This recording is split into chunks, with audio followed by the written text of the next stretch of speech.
O Catecismo em um ano.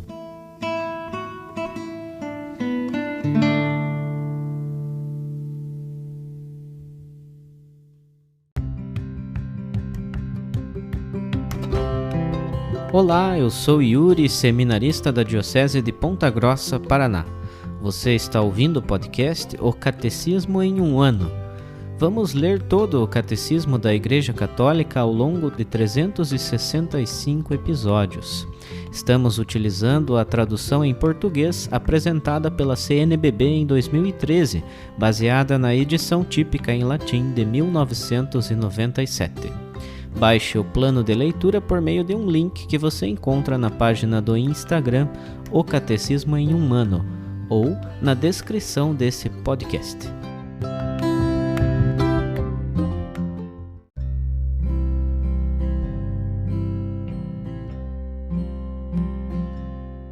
Hoje é o dia 11 do plano de leitura do Catecismo em um ano. Continuamos a leitura dentro da primeira grande parte do Catecismo, a profissão de fé, na seção Eu creio, nós cremos. Dentro do capítulo 2, Deus vem ao encontro do homem. Leremos hoje a última parte do artigo 1, que fala da revelação de Deus. Portanto, leremos os números 65 a 73.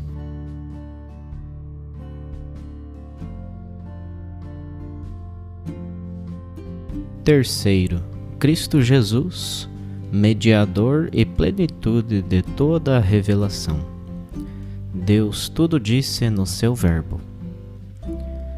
Muitas vezes e de muitos modos Deus falou outrora aos nossos pais pelos profetas. Nestes dias que são os últimos, falou-nos por meio do Filho. Hebreus capítulo 1, versículos 1 e 2.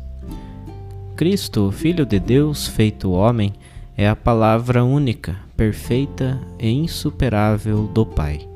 Nele o Pai disse tudo, e não há outra palavra senão esta. São João da Cruz, a exemplo de tantos outros, expressa isso de maneira brilhante ao comentar Hebreus capítulo 1. Porque em dar-nos, como nos deu, seu Filho, que é sua palavra única e outra não há, tudo nos falou de uma só vez nessa única palavra e nada mais tem a falar. De fato, aquilo que outrora falou parcialmente aos profetas, agora nos disse inteiramente em seu Filho, nos dando o todo que é seu próprio Filho. Portanto, se alguém ainda quisesse interrogar o Senhor e pedir-lhe visões ou revelações, não só cometeria uma insensatez, como ofenderia a Deus, por não fixar seu olhar unicamente em Cristo e buscar fora dele coisas diferentes ou novidades. Não haverá outra revelação. A economia cristã, portanto, como aliança nova e definitiva, jamais passará e não há que esperar nenhuma nova revelação pública antes da gloriosa manifestação de nosso Senhor Jesus Cristo. Todavia, embora a revelação esteja terminada, não está explicitada por completo. Cabe à fé cristã captar gradualmente ao longo dos séculos todo o seu alcance. No decurso dos séculos, houve revelações denominadas privadas, algumas delas reconhecidas pela autoridade da Igreja. Elas não pertencem, contudo, ao depósito da fé. A função delas não é melhorar nem completar a revelação definitiva de Cristo, mas ajudar a viver dela com mais plenitude em determinada época da história. Guiado pelo magistério da Igreja, o senso dos fiéis sabe discernir e acolher o que nestas revelações constitui um apelo autêntico de Cristo ou de seus santos à Igreja. A fé cristã não pode aceitar revelações que pretendam ultrapassar ou corrigir a revelação da qual Cristo é a perfeição. Este é o caso de certas religiões não cristãs e também de certas seitas recentes que se fundamentam em tais revelações. Resumindo, por amor Deus revelou-se e doou-se ao homem.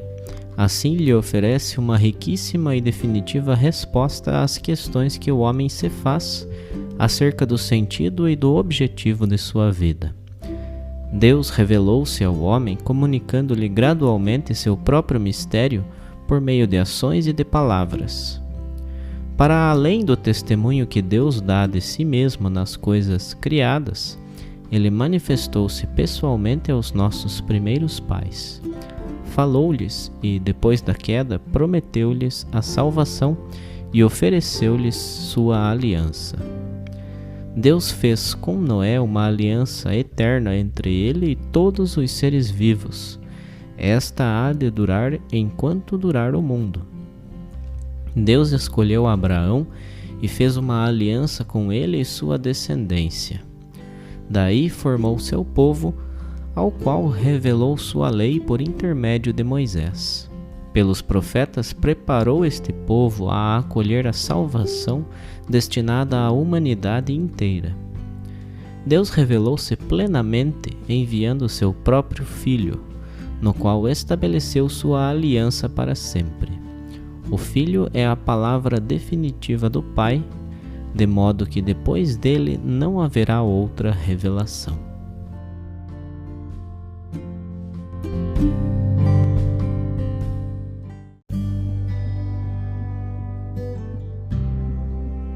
Como um comentário adicional à leitura do Catecismo, leremos alguns trechos de mais uma catequese do Papa Bento XVI, por ocasião do Ano da Fé.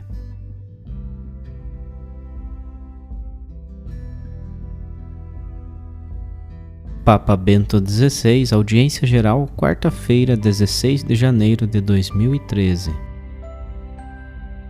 No prólogo do seu Evangelho, São João escreve: Ninguém nunca viu Deus. O Filho único que está no seio do Pai foi quem o revelou.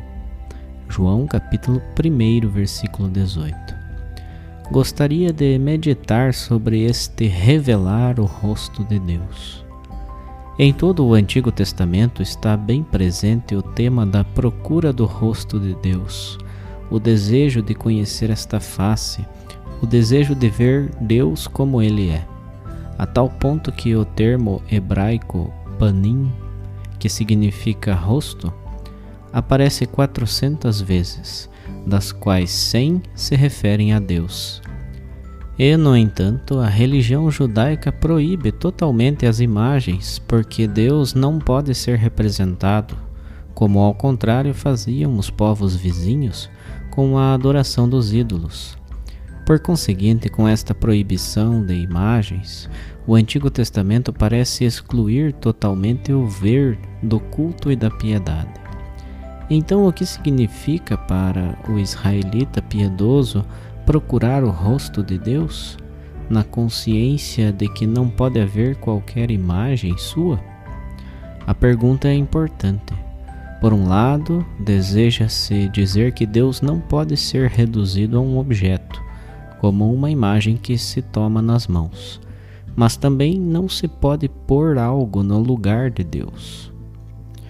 Por outro lado, contudo, afirma-se que Deus tem um rosto, ou seja, que é um tu que pode entrar em relação, que não está fechado no seu céu a olhar do alto a humanidade. Sem dúvida, Deus está acima de todas as coisas, mas dirige-se a nós, ouve-nos, vê-nos, fala-nos, faz uma aliança e é capaz de amar. A história da salvação é a história de Deus com a humanidade. É a história desta relação de Deus que se revela progressivamente ao homem, que se faz conhecer a si mesmo, o seu rosto. No Antigo Testamento existe uma figura a qual está ligado de modo totalmente especial o tema do rosto de Deus. Trata-se de Moisés, aquele que Deus escolhe para libertar o povo da escravidão do Egito, para lhe confiar a lei da aliança e para o guiar rumo à terra prometida. Pois bem, no capítulo 33 do livro do Êxodo, afirma-se que Moisés tinha uma relação estreita e confidencial com Deus. O Senhor entretinha-se com Moisés face a face, como um homem que fala com seu amigo. Em virtude desta confidência, Moisés pede a Deus: mostrai-me a vossa glória. E a resposta de Deus é clara: farei passar diante de ti todo o meu esplendor, e pronunciarei diante de ti o nome do Senhor. Mas não poderás ver a minha face, pois o homem não me poderia ver e continuar a viver. Eis um lugar perto de mim. Ver-me-ás só de costas. Quanto à minha face, ela não pode ser vista. Êxodo 33, versículos 18 a 23. Então, por um lado, há o diálogo face a face como entre amigos, mas por outro, há a impossibilidade de ver nesta vida o rosto de Deus, que permanece escondido. A visão é limitada. Porém, mediante a encarnação acontece algo completamente novo. A busca do rosto de Deus passa por uma transformação inimaginável, porque agora é possível ver este rosto. É o rosto de Jesus, do Filho de Deus que se faz homem. Nele encontra cumprimento o caminho de revelação de Deus, iniciado com a chamada de Abraão. Ele é a plenitude desta revelação porque é o Filho de Deus e ao mesmo tempo mediador e plenitude de toda a revelação. E nele o conteúdo da revelação e o revelador coincidem. Jesus mostra-nos o rosto de Deus e faz-nos conhecer o nome de Deus. Na oração sacerdotal na última ceia, ele diz ao Pai: manifestei o teu nome aos homens, manifestei-lhes o teu nome.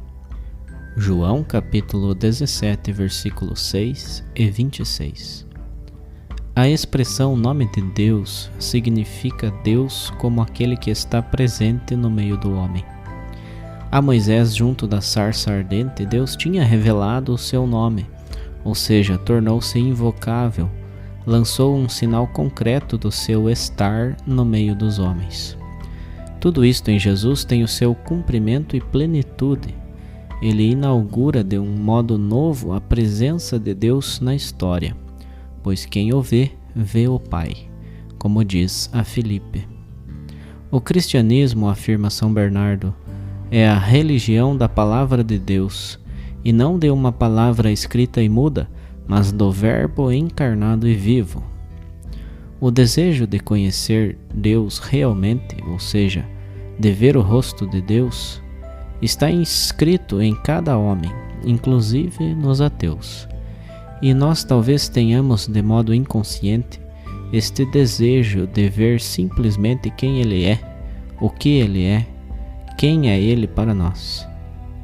Mas este desejo só se realiza seguindo Cristo, porque assim o vemos de costas, e enfim vemos também Deus como amigo e sua face no rosto de Cristo. O importante é que sigamos Cristo não apenas no momento em que temos necessidade e quando encontramos um espaço nas nossas ocupações diárias, mas com toda a nossa vida enquanto tal. Toda a nossa existência deve ser orientada para o encontro com Jesus Cristo, para o amor por Ele, e nela um lugar central deve ser ocupado também pelo amor ao próximo. Aquele amor que, à luz do crucificado, nos faz reconhecer o rosto de Jesus no pobre, no frágil e no sofredor. Isto só é possível se o verdadeiro rosto de Jesus se tornar familiar para nós na escuta da sua palavra, no falar interiormente, no entrar nesta palavra, de maneira que deveras o encontremos, e, naturalmente, no mistério da Eucaristia. No Evangelho de São Lucas é significativo o trecho dos 2 discípulos de Emaús que reconhecem Jesus na fração do pão, mas preparados pelo caminho com Ele, preparados pelo diálogo que fez arder o peito deles. Assim, no final, eles veem Jesus. Também para nós, a Eucaristia é a grande escola na qual aprendemos a ver o rosto de Deus, entramos em relação íntima com Ele e aprendemos, ao mesmo tempo, a dirigir o olhar para o momento derradeiro da história, quando Ele nos saciar com a luz do seu rosto. Na terra, nós caminhamos rumo a esta plenitude, na expectativa jubilosa de que se cumpra realmente o reino de Deus.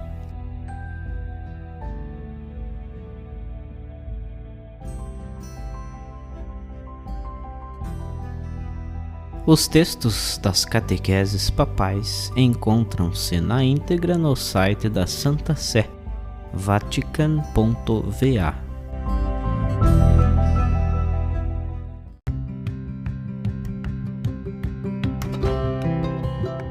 Você acaba de ouvir mais um episódio do podcast O Catecismo em um Ano.